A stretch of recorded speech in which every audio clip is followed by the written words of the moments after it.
Peristiwa Maka wafatnya kami Nabi. keberatan. 3 hari baru ada kesimpulan dimakamkan di Madinah. Nah, sudah sama lahirnya hari Senin, wafatnya juga hari Senin. Tanggalnya juga 12, bulannya juga sama-sama bulan Rabiul Awal. Jadi kalau ada orang dekat-dekat dengan hari lahir, biasanya itu sudah dekat-dekat mati.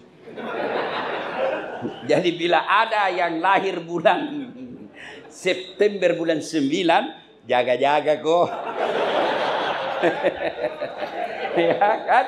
Nah, lalu berduka seluruh Madinah sampai berita ke Mekah. Mendengar berita kewafatnya Rasulullah, Umar bin Khattab sampai jengkel dan mencabut pedangnya. Siapa yang mengatakan Muhammad wafat? Siapa yang mengatakan Muhammad mati? Saya tebas batang lehermu. Muhammad tidak mati, dia hanya datang tidur sekejap menghadap kepada Allah lalu balik lagi.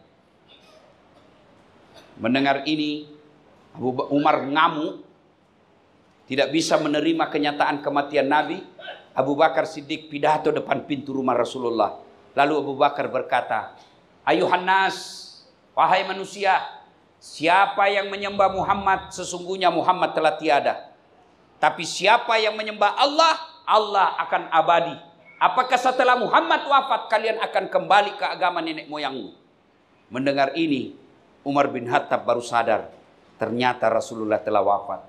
Lunglai seluruh badannya, jatuh ke tanah karena tidak mampu menerima kenyataan Rasulullah telah menghadap kepada Allah Subhanahu wa taala.